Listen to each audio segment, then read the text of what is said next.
hombres y mujeres del mundo. América Latina en los últimos años ha estado teniendo un giro político hacia la nueva derecha, con mayor claridad hacia una ultraderecha. Esa ultraderecha que no cree en la responsabilidad del Estado para buscar respuestas sociales y económicas a favor de los pueblos. Aquella que no alimenta los principios de los derechos humanos, dejando al mercado privado, al sector privado, todo lo que tiene que ver con la salud, la educación, la agricultura, mejor dicho, la alimentación de los pueblos. Hoy debemos detenernos ante esos hechos que en particular últimamente se han expresado en el Perú, en Colombia y en otras latitudes de América. Tenemos que ver las causas, implicaciones y desafíos que estos significan para la soberanía y la autodeterminación de nuestros pueblos. Quiero que sepan que durante las 2 primeras décadas del siglo XXI, América Latina estuvo marcada por la denominada marea rosa, caracterizada por el ascenso de gobiernos de izquierda y centroizquierda, como los de Hugo Chávez en Venezuela, Luis Inácio Lula da Silva en Brasil, Néstor y Cristina Kirchner en Argentina, Evo Morales en Bolivia, Rafael Correa en Ecuador, José Mujica en Uruguay, Daniel Ortega en Nicaragua, y por qué no recordar a Manuel López Obrador en México y ahora su presidenta Claudia. Aquellos gobiernos como el de Claudia y Lula todavía vigente surgieron como respuesta al agotamiento del modelo neoliberal de los años 90, pero estos gobiernos prometieron reducir la pobreza, fortalecer el Estado y ampliar los derechos sociales, como aniquilar de una vez por todas la corrupción de Estado. Sin embargo, en los últimos años, el panorama político ha cambiado significativamente. En diversos países se observa el ascenso de fuerzas conservadoras, liberales y en algunos casos de ultraderecha caracterizada por discursos nacionalistas, antisistema, antipolítica y profundamente críticos del estado de bienestar.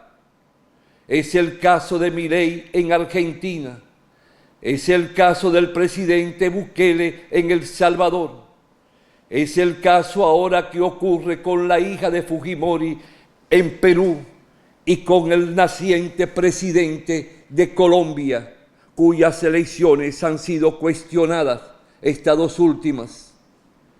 Presidente que tomó posesión el día 7 pasado de este mes y al mismo tiempo tiene doble nacionalidad. Es una nacionalidad norteamericana y por encima de todo miembro del Partido Republicano de los Estados Unidos y hoy pasa a ser presidente. La pregunta central es: ¿por qué amplios sectores populares, incluidos trabajadores y personas de escasos recursos, apoyan proyectos políticos que proponen reducir el papel del Estado, precisamente cuando históricamente han dependido de políticas públicas en esos países de América? Máxime que los países dirigidos por presidentes o partidos de ultraderecha solo buscan el bienestar y el desarrollo económico de los ricos y no de la clase trabajadora, ni de los pobres de esos pueblos. Parece ser que hay un agotamiento del ciclo progresista, ese ciclo donde estuvieron esos presidentes de izquierda. No puede explicarse el avance de la derecha únicamente por campañas mediáticas o por influencia extranjera. También debe reconocerse que muchos gobiernos identificados con la izquierda llegaron al poder con enormes expectativas sociales y en numerosos casos terminaron enfrentando graves dificultades.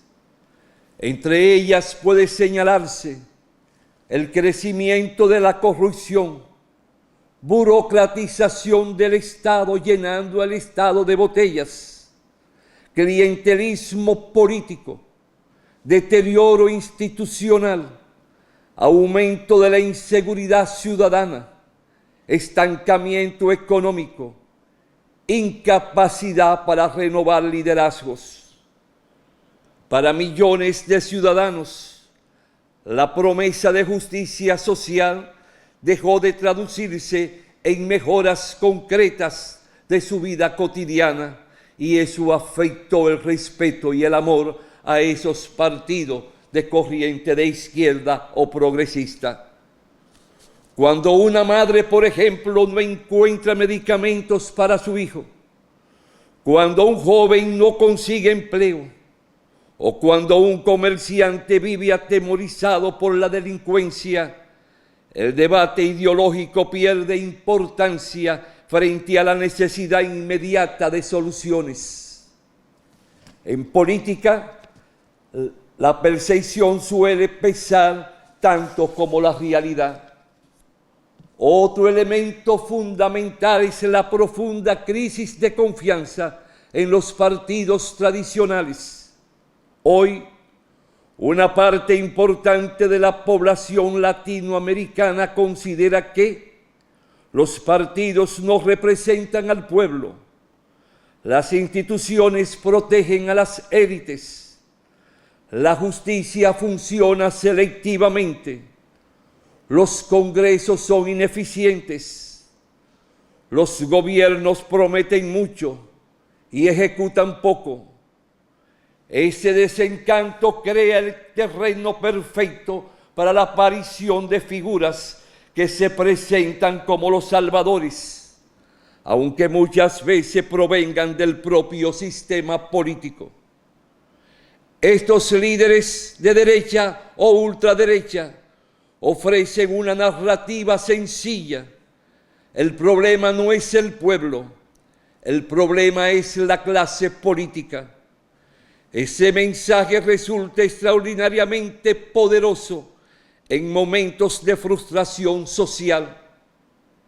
Solo hay que ver que antes de cumplir 6 meses, el presidente actual de Bolivia ya provocó inmovilizaciones de miles y miles de indígenas, de campesinos y de trabajadores del campo y de la ciudad, porque ha paralizado la economía de Bolivia y no ha dado la más mínima respuesta a la salud, ni a la educación, ni a lo que es el empleo y el trabajo seguro para los jóvenes, ni las pensiones para los envejecientes, ni la seguridad para los infantes. Eso mismo está ocurriendo con el nuevo gobierno de ultraderecha de Honduras y ocurre también en otras latitudes de América. En tal sentido, son gobiernos que actúan no pensando en el pueblo, sino en grupos de poder y en aquellos que le dieron el dinero para su campaña, sin dejar de lado el mismo narcotráfico. En todo esto, nos encontramos que los gobiernos de izquierda caminaron sin dar respuesta a la inseguridad como motor electoral. Quizá ningún tema explique mejor el ascenso de la nueva derecha que el crecimiento de la violencia en muchos de los países. Y eso lo aprovecha la ultraderecha, que no provoca solo una violencia militar y de persecución, sino una violencia en contra del hambre para que haya más hambruna, hayan analfabetos y desempleo, y a la larga los pueblos olvidan también por las debilidades de los gobiernos de izquierda. En numerosos países latinoamericanos aumentan los homicidios, crece el crimen organizado, se expanden las pandillas, proliferan las extorsiones y aumenta el narcotráfico. Cuando el ciudadano siente que el Estado ha perdido el monopolio de la fuerza, comienza a valorar más el orden que cualquier otro principio político y cae en las prédicas de la ultraderecha. Por ello, muchos candidatos conservadores han construido sus campañas alrededor de 3 ideas: mano dura, fortalecimiento policial e endurecimiento de las penas. No necesariamente porque esas políticas sean siempre las más eficaces, sino porque responden a una demanda emocional de seguridad. Y aquí entra entonces la transformación del discurso económico. Uno de los cambios más interesantes consiste en que parte de la población pobre ha comenzado a aceptar discursos favorables al libre mercado, donde se le deja todo al mercado, a los empresarios, al libre hacer, libre pasar, libre vender, libre cultivar, libre comprar.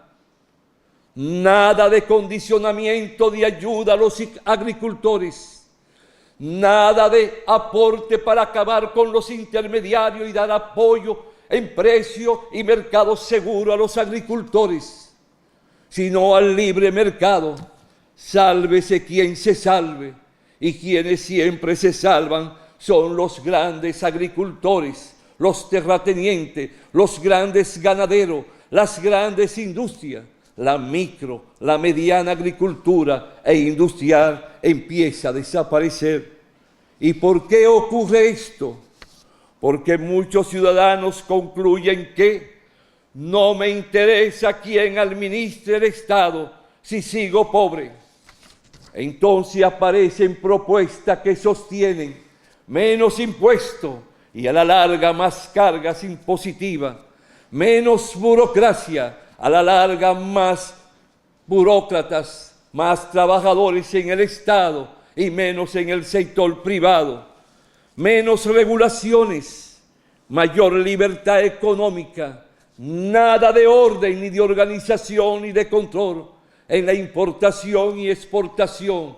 Exporten todo, traigan todo lo que quieran y les dé la gana, sin importar el precio a la industria nacional, sin importar si eso significa la merma de la mano de obra en nuestro país y si eso significa una competencia desleal en precio con el mercado nacional. Si atenta contra la industria nacional, no hay un plan de gobierno nacional ni en la industria, ni en la agricultura, y por tanto protagonismo solo de la empresa privada que controlan el mercado y por tanto los precios en la medicina, en los útiles escolares, en los alimentos.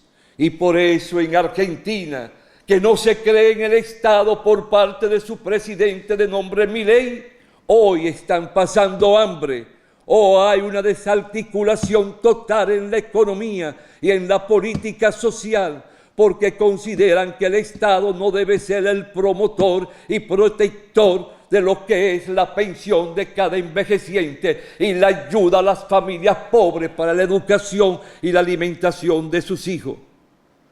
El argumento central es sencillo, como dije, aunque esta visión sea discutida desde distintas escuelas económicas, ha logrado una notable capacidad de persuasión en varios países.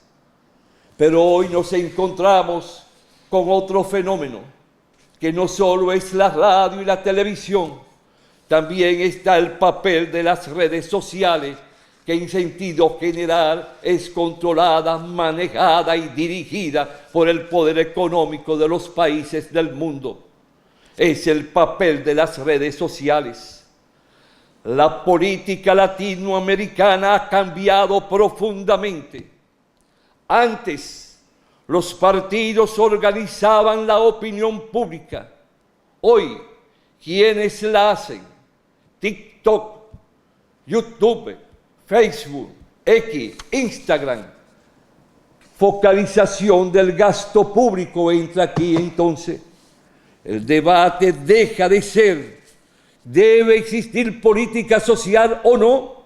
Para ellos predican una cosa, pero no practican la política social para las grandes mayorías del pueblo, para convertirse en quién debe producir primero la riqueza que financiará esa política social. Están dejando a las empresas privadas que se ocupen de la educación. Veamos nosotros, los colegios privados han ido sustituyendo las escuelas públicas. Las clínicas u hospitales privados han ido sustituyendo los hospitales del pueblo, o sea, los hospitales del Estado. Todo el mundo a través de una seguridad social privatizada, dirigida por el gran capital, es la que domina la salud, la controla y la dirige. Ya los médicos casi son empleados de las administradoras de riesgo de salud.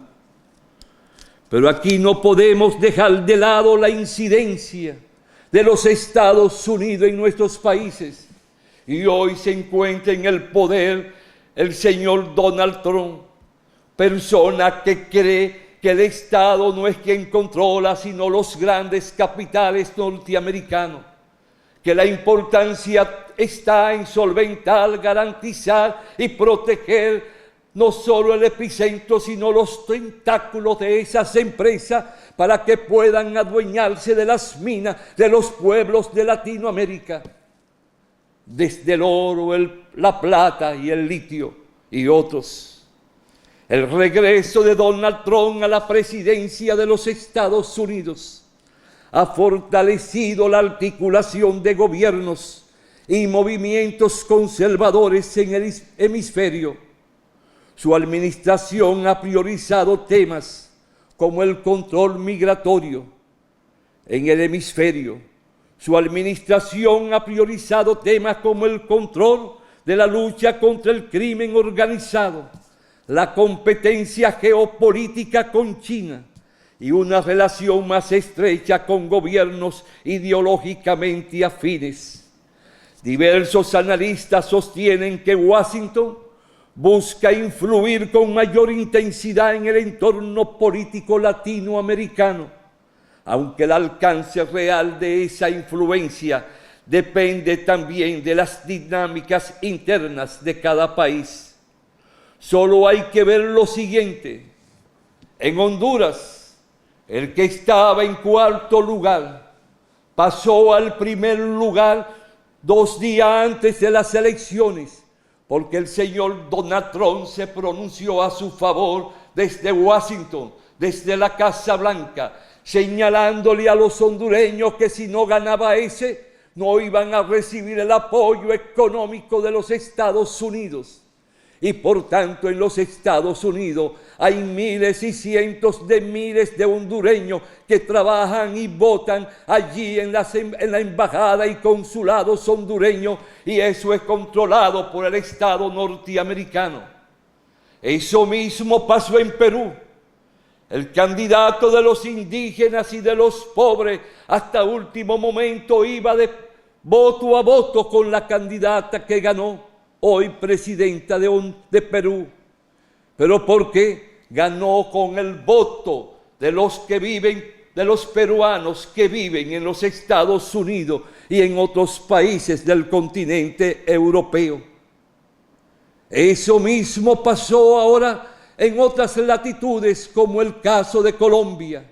El voto extranjero incidió al final y se cuestiona la legalidad o no de esos votos, o si hay manos extrañas como la del señor Donald Trump. Su influencia se manifiesta en varios aspectos. Estados Unidos, a través de Trump, promueve una cooperación más estrecha contra el narcotráfico, pero es allí donde se desarrollan las grandes bandas que reciben la droga desde México. Es Estados Unidos quien le vende armas de sus fábricas a los narcotraficantes y a las pandillas del narcotráfico mexicano. Estados Unidos busca regularizar todo lo que tiene que ver con la migración irregular. A su vez busca regular el crimen organizado.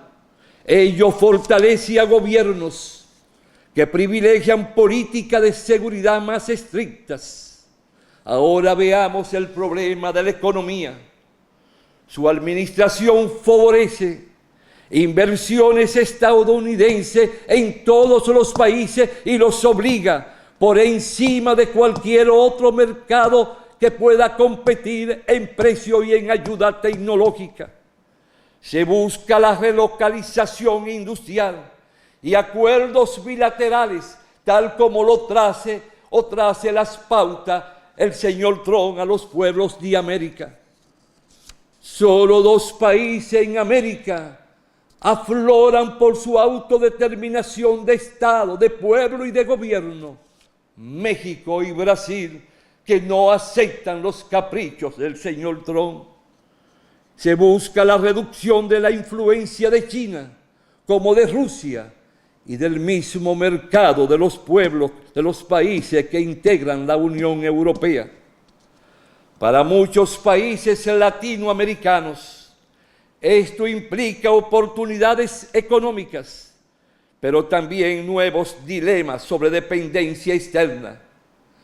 Esas oportunidades económicas no llegan como se quiere, ni se aspira, ni promete, y seguimos siendo más pobres y desarticulados y más dependientes, como el caso de Colombia, de quien ya se juramentó el día 7, presidente de Colombia, que está ofreciendo el territorio de par en par para que se construyan nuevas bases militares norteamericanas, y tanto el FBI como la CIA y la DEA puedan andar y campear a su antojo. Trump muestra afinidad con gobiernos conservadores del continente, y ya lo hemos dicho, a través de la cooperación militar, relaciones diplomáticas y de otras latitudes y fenómenos y naturaleza. No obstante, el grado de influencia estadounidense varía entre países y encuentra límites cuando las instituciones nacionales o la opinión pública defienden una agenda distinta. ¿Qué significa todo esto, entonces, para la soberanía latinoamericana? Aquí aparece uno de los debates más profundos. Desde una perspectiva latinoamericanista y desarrollista, existe la preocupación de que una mayor alineación política con Washington reduzca el margen de autonomía regional. Los principales riesgos que suelen señalarse son dependencia económica total, pérdida de capacidad de negociación internacional con otros países, la pérdida de mercado, debilitamiento de procesos de integración regional, vivir cada quien por su casa, actuar de forma individual, ni bilateral ni colectiva, o sea, en desigualdad de posición ante el mayor poder del mundo. Sin embargo, otros analistas sostienen la posición contraria.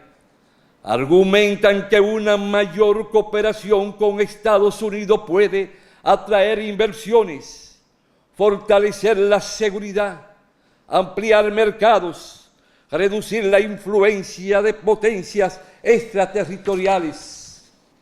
Por tanto, yo me pregunto, ¿y nosotros, que somos colonia norteamericana, por más que prediquemos la democracia y el libre albedrío. Ellos nos dirigen, a través de la embajada americana nos trazan la pauta, y cuando hacemos algo que a ellos no les guste, nos regañan o se quitan la correa y nos dan una pela. Por tanto, el impacto sobre la soberanía depende menos de la orientación ideológica del gobierno y más de su capacidad para negociar relaciones internacionales que preserven el interés nacional. A todo esto, y con la política que nos impone Donald Trump, me pregunto, ¿qué ocurrirá con los derechos fundamentales? El futuro dependerá del equilibrio que logren construir las nuevas administraciones. Si predominan concepciones muy reducidas del Estado, podrían verse afectadas políticas relacionadas con la educación pública, la salud, escucha, protección laboral, escucha, seguridad social, se seguirá privatizando. Programas de reducción de pobreza, es decir, caeremos en el vacío y en las manos de los clanes del poder económico y financiero.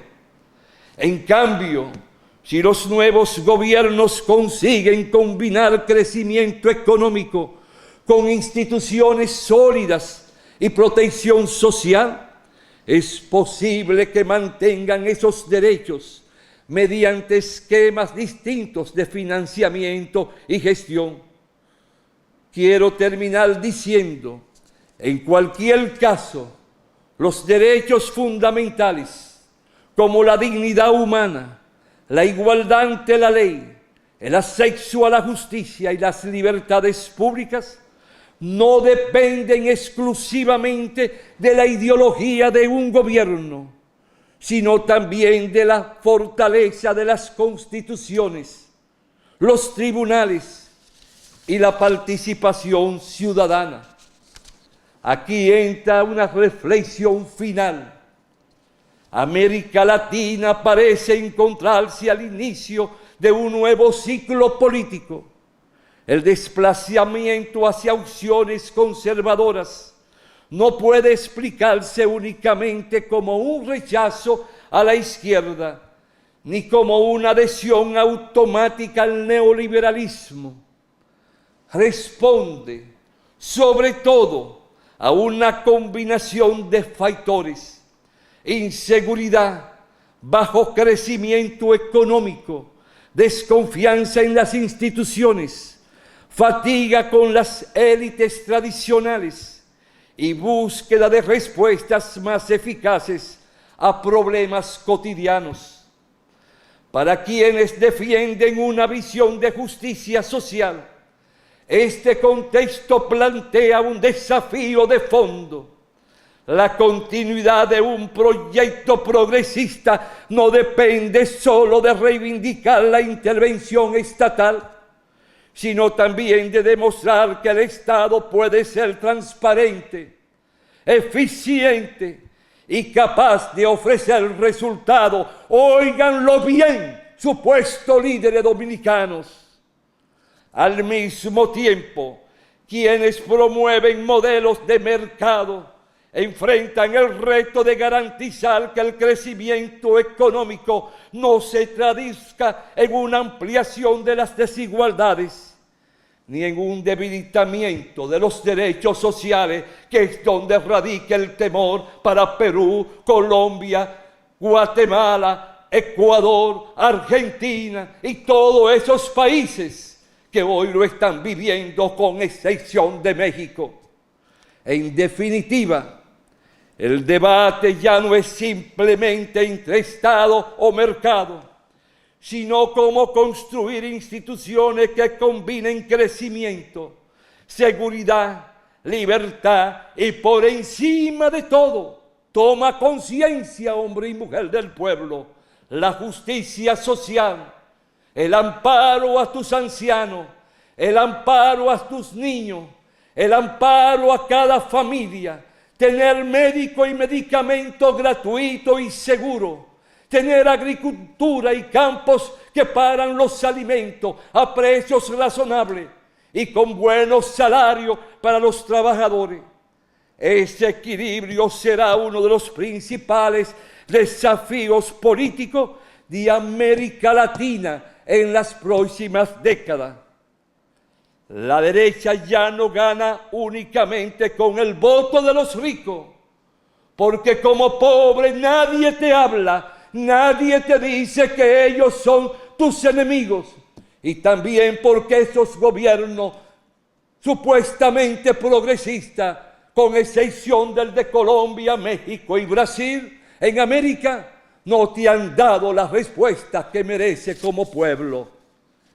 Quiero que sepan que debemos de seguir luchando, pero hay que luchar teniendo conciencia de lo que es bueno y lo que es malo, quién me engaña, quién me habla bonito y me miente, quién no me habla bonito pero me dice verdades. Todo eso es lo que hay que conjugar. ¿Cuál es la ideología de un partido o cuál es el sentimiento de un partido? ¿Cuál es el concepto de amor a la patria de los integrantes de un partido? Eso es lo que hay que buscar. Quien pone el humanismo por encima del interés individual y particular. Hasta la próxima, si Dios quiere, hombres y mujeres del mundo.